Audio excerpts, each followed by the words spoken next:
Assalamualaikum warahmatullahi wabarakatuh. Perkenalkan, nama saya Yulia Nurhaliza dengan NIM 250111025 dari Program Studi Ilmu Komputer. Pada kesempatan kali ini, saya akan mempresentasikan materi yang berjudul Manajemen Memori, Sistem Berkas, dan Input-Output pada Sistem Operasi. Materi ini membahas bagaimana sistem operasi mengelola memori, mengatur penyimpanan file, serta menghubungkan perangkat input dan output agar komputer dapat bekerja dengan baik. Selanjutnya kita akan menjelaskan pengertian sistem operasi. Sistem operasi atau operating system adalah perangkat lunak yang berfungsi mengelola seluruh sumber daya komputer serta menjadi penghubung antara pengguna dengan perangkat keras atau hardware. Artinya, setiap perintah yang kita berikan, seperti membuka aplikasi atau menyimpan file, akan diatur terlebih dahulu oleh sistem operasi sebelum diteruskan ke perangkat keras. Tanpa sistem operasi, komputer tidak dapat menjalankan aplikasi maupun mengelola perangkat keras secara optimal. Beberapa contoh sistem operasi yaitu Microsoft Windows, Linux, macOS, Android, dan iOS. Masing-masing sistem operasi memiliki fungsi yang sama, yaitu mengatur kerja komputer atau perangkat meskipun digunakan pada jenis perangkat yang berbeda. Selanjutnya, ada fungsi sistem operasi. Sistem operasi memiliki beberapa fungsi utama, yaitu mengelola perangkat keras komputer, seperti CPU, RAM, hard disk, keyboard, dan perangkat lainnya agar semuanya dapat bekerja dengan baik. Menjalankan aplikasi, sehingga berbagai program dapat digunakan oleh pengguna. Mengatur penggunaan memori agar setiap aplikasi memperoleh ruangan RAM sesuai kebutuhan. Mengatur penyimpanan data, sehingga file dapat disimpan dan dikelola dengan rapi. Mengatur perangkat input dan output, seperti keyboard, mouse, monitor, dan printer, serta menyediakan antarmuka bagi pengguna, sehingga pengguna dapat berinteraksi dengan komputer dengan mudah. Selanjutnya, saya akan menjelaskan komponen utama sistem operasi. Sistem operasi memiliki beberapa komponen utama yang saling bekerja sama untuk menjalankan komputer, yaitu manajemen memori, sistem berkas atau file system, serta input dan output. Komponen pertama adalah manajemen memori. Tugasnya mengatur penggunaan memori atau RAM, mengalokasikan dan membebaskan ruang memori, serta menjaga agar penggunaan memori tetap efisien sehingga komputer dapat bekerja dengan lancar. Komponen kedua adalah sistem berkas atau file system. Sistem ini berfungsi mengatur penyimpanan file dan folder, memudahkan pencarian data, serta menjaga keamanan dan pengelolaan file agar lebih teratur. Komponen ketiga ada input dan output. Komponen ini mengatur komunikasi antar komputer dengan perangkat keras, menerima data dari perangkat input, kemudian menampilkan hasilnya melalui perangkat output. Ketiga komponen ini saling berhubungan dan bekerja sama sehingga sistem operasi dapat menjalankan seluruh proses pada komputer dengan baik.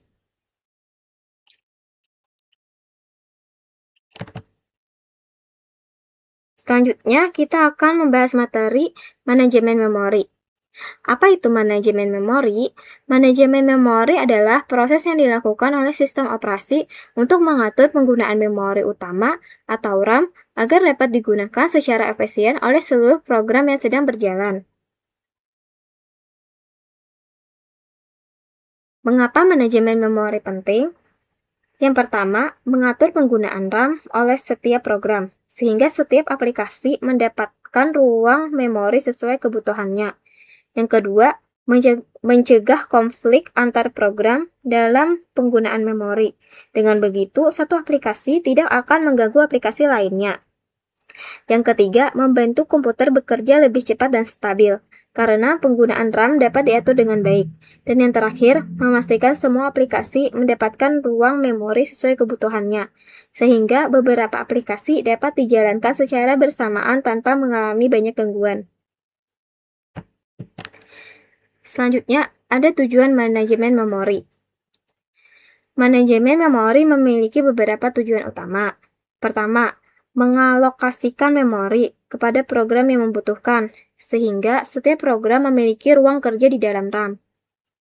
Kedua, membebaskan memori yang sudah tidak digunakan. Hal ini penting agar ruang memori dapat digunakan kembali oleh program lain.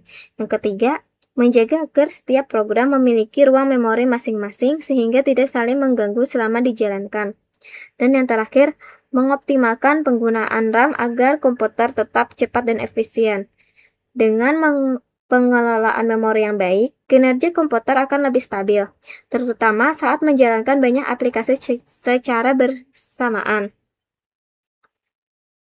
Jadi, dapat disimpulkan bahwa tujuan utama manajemen memori adalah memastikan penggunaan RAM menjadi lebih efisien, sehingga seluruh program dapat dijalankan dengan lancar. Selanjutnya, fungsi manajemen memori. Manajemen memori memiliki beberapa fungsi utama. Yang pertama, ada alokasi memori. Sistem operasi akan memberikan ruang RAM kepada program yang akan dijalankan, sehingga program tersebut dapat bekerja dengan baik. Yang kedua, yaitu dealokasi memori. Setelah program selesai digunakan atau ditutup, sistem operasi akan mengosongkan kembali ruang memori agar dapat digunakan oleh program lain. Fungsi yang ketiga yaitu proteksi memori. Sistem operasi melindungi ruang memori setiap program agar tidak diakses atau diubah oleh program lain. Hal ini bertujuan untuk menjaga keamanan data dan mencegah terjadinya kesalahan pada sistem. Fungsi yang keempat yaitu virtual memory. Jika kapasitas RAM hampir penuh, sistem operasi akan menggunakan sebagian ruang pada hard disk atau SSD sebagai memori tambahan. Meskipun kecepatannya tidak secepat RAM, cara ini membantu komputer tetap dapat menjalankan aplikasi tanpa langsung mengalami gangguan. Selanjutnya, kita akan membahas virtual memory. Virtual memory adalah teknik yang digunakan oleh sistem operasi untuk memanfaatkan sebagian ruang pada hard disk atau SSD sebagai memori tambahan ketika kapasitas RAM hampir penuh. Walaupun kecepatan virtual memory lebih lambat dibandingkan RAM, fitur ini sangat membantu agar komputer tetap dapat menjalankan beberapa program secara bersamaan. Pada gambar dapat dilihat bahwa ketika banyak aplikasi dibuka, data akan disimpan terlebih dahulu di RAM. Namun, jika RAM sudah hampir penuh, sebagian data akan dipindahkan ke virtual memory yang berada di hard disk atau SSD. Dengan cara ini, komputer tetap dapat bekerja meskipun kinerjanya mungkin sedikit lebih lambat. Selanjutnya, kita akan membahas contoh penerapan manajemen memori. Misalnya, kita membuka beberapa aplikasi secara bersamaan seperti Microsoft Word, Google Chrome, Spotify, dan WhatsApp.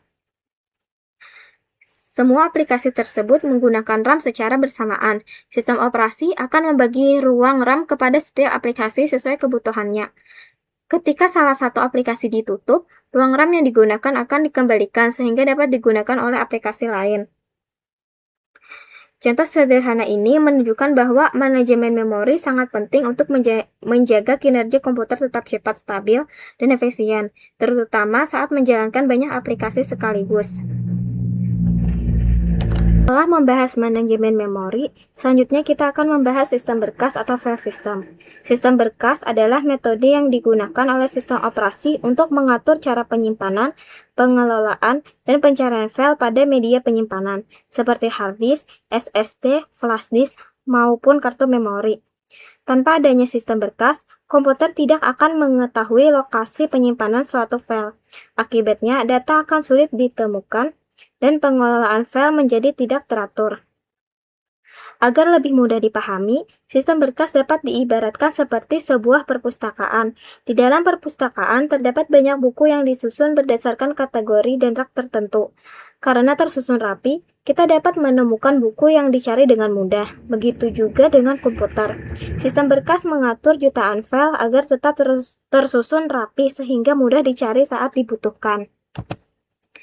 Selanjutnya, ada fungsi sistem berkas. Sistem berkas memiliki beberapa fungsi penting, yaitu Yang pertama, menyimpan file secara teratur, menyusun file agar tersimpan dengan rapi. Yang kedua, mengelompokkan file ke dalam folder agar memudahkan pengguna mengatur data berdasarkan kategori. Yang ketiga, mempermudah pencairan file. Pengguna dapat menemukan file dengan cepat. Yang keempat, menjaga keamanan data. Pengatur hak akses agar file tidak sembarang dibuka atau diubah. Yang kelima, mengelola file. Membantu, membuat, mengubah, memindahkan, menyalin, dan menghapus file. Selanjutnya ada struktur sistem berkas. Struktur sistem berkas menyusun file dalam bentuk folder dan subfolder sehingga data lebih mudah disimpan, dikelola, dan ditemukan. Pada gambar di slide ini, terlihat bahwa file disusun secara bertingkat, dimulai dari folder dokumen, kemudian terdapat folder tugas kuliah, lalu folder sistem operasi, dan di dalamnya terdapat file laporan, praktikum, dokumen. Struktur seperti ini menunjukkan bahwa setiap file memiliki lokasi penyimpanan yang jelas. Dengan adanya susunan folder yang teratur, pengguna tidak perlu mencari file satu persatu di seluruh penyimpanan komputer. Cukup membuka folder yang sesuai hingga menemukan file yang dibutuhkan. Oleh karena itu, pengguna folder sangat membantu dalam mengelompokkan data agar lebih rapi dan mudah ditemukan, terutama jika jumlah file yang dimiliki sangat banyak. Selanjutnya, contoh penggunaan sistem berkas. Contoh penggunaan sistem berkas dalam kehidupan sehari-hari, misalnya, kita menyimpan tugas kuliah di dalam folder dokumen, kemudian membuat folder semester 2, setelah itu membuat folder sistem operasi, dan akhirnya menyimpan file laporan praktikum dokumen di dalam folder tersebut. Dengan cara ini, file akan tersusun dengan rapi, sehingga ketika dosen meminta tugas tersebut, kita dapat menemukan dengan cepat, tanpa harus mencari di seluruh isi penyimpanan. Contoh sederhana ini menunjukkan bahwa sistem berkas sangat membantu dalam mengatur penyimpanan data agar lebih terorganisir, mudah dicari, dan mengurangi risiko file hilang atau tersimpan di tempat yang salah. Selanjutnya ada jenis-jenis sistem berkas. Sistem berkas memiliki beberapa jenis. Yang pertama, ada FAT32. Sistem berkas ini memiliki kompatibilitas yang sangat baik dengan berbagai perangkat, sehingga sering digunakan pada flash disk. Namun, FAT32 memiliki keterbatasan karena hanya dapat menyimpan file dengan ukuran maksimal sekitar 4 GB. Yang kedua adalah NTFS. Sistem berkas ini digunakan pada sistem operasi Windows. NTFS memiliki tingkat keamanan yang lebih baik, mampu menyimpan file berukuran besar, dan lebih stabil dibandingkan FAT32. Selanjutnya adalah XFAT. Sistem berkas ini banyak digunakan pada flash disk dan kartu memori modern karena mampu menyimpan file berukuran besar serta kompatibel dengan berbagai sistem operasi. Yang terakhir adalah XT4, yaitu sistem berkas yang banyak digunakan pada sistem operasi Linux. XT4 memiliki performa yang baik, stabil, dan mendukung kapasitas penyimpanan yang besar. Pada jenis sistem berkas memiliki kelebihannya masing-masing, sehingga pengguna dapat memilih sesuai dengan kebutuhan dan perangkat yang digunakan. Setelah membahas sistem berkas, selanjutnya kita masuk ke materi terakhir, yaitu input dan output atau yang biasa disingkat I/O. Input adalah proses memasukkan data atau perintah ke dalam komputer melalui perangkat input. Data yang dimasukkan dapat berupa teks, angka, gambar, suara, maupun perintah dari pengguna. Sedangkan output adalah proses mengeluarkan atau menampilkan hasil pengolahan data dari komputer kepada pengguna melalui perangkat output. Sederhananya, input merupakan proses memasukkan data, sedangkan output merupakan proses menampilkan hasil dari data yang telah diproses. Dalam proses ini, sistem operasi memiliki peran yang sangat penting karena bertugas menghubungkan perangkat input, CPU, sebagai pengelola data, dan perangkat output agar semuanya dapat bekerja dengan baik. Selanjutnya kita akan membahas perangkat input dan output. Yang pertama, perangkat input. Perangkat input adalah perangkat yang digunakan untuk memasukkan data atau perintah ke dalam komputer. Contohnya, yaitu keyboard yang digunakan untuk mengetik huruf, angka, dan simbol. Kemudian mouse yang digunakan untuk menggerakkan kursor dan memilih menu pada layar. Selanjutnya ada scanner, yaitu perangkat yang digunakan untuk mengubah dokumen atau gambar menjadi file digital yang dapat disimpan di komputer. Selain itu, terdapat mikrofon yang berfungsi memasukkan suara ke dalam komputer, misalnya saat melakukan rekaman atau mengikuti rapat online.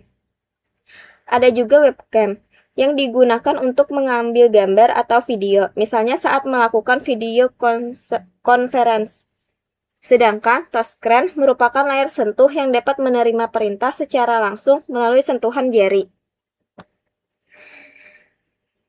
Di sisi lain terdapat perangkat output, yaitu perangkat yang digunakan untuk menampilkan hasil pengolahan data dari komputer.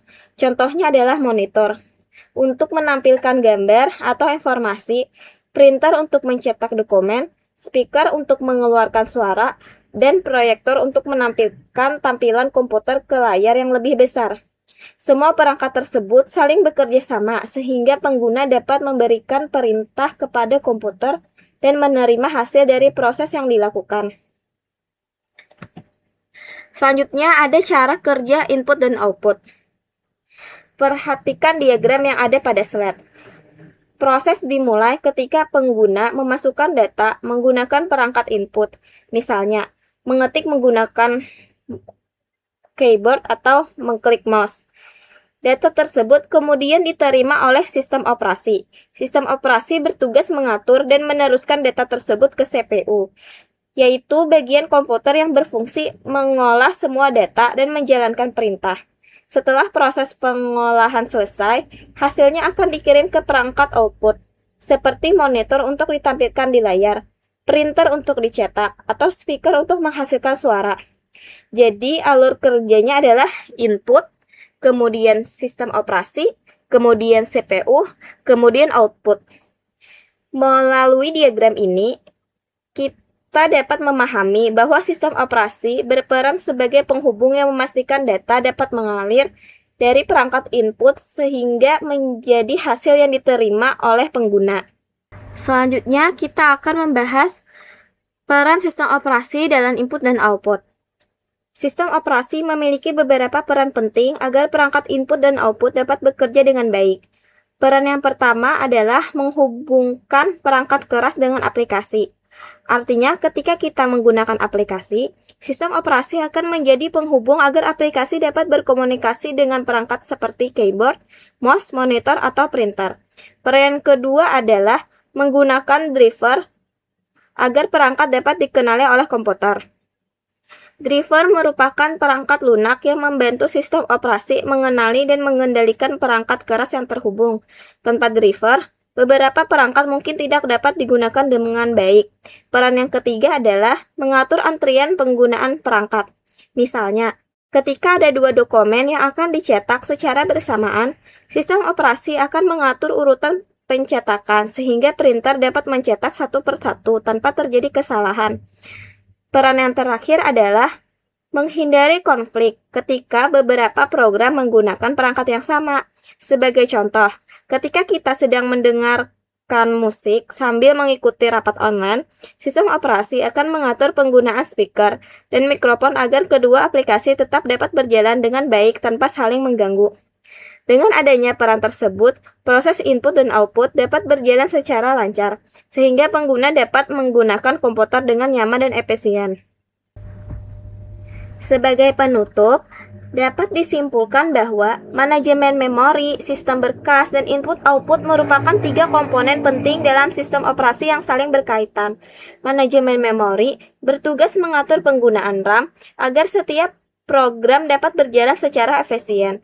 Sistem berkas bertugas mengatur penyimpanan, pengelolaan, dan pencarian file sehingga data menjadi lebih rapi, aman, dan mudah ditemukan.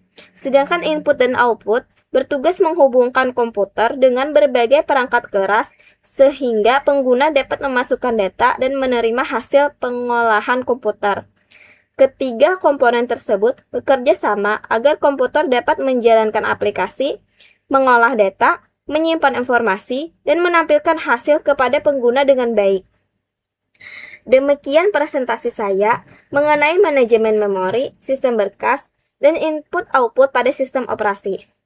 Terima kasih atas perhatiannya. Wassalamualaikum warahmatullahi wabarakatuh.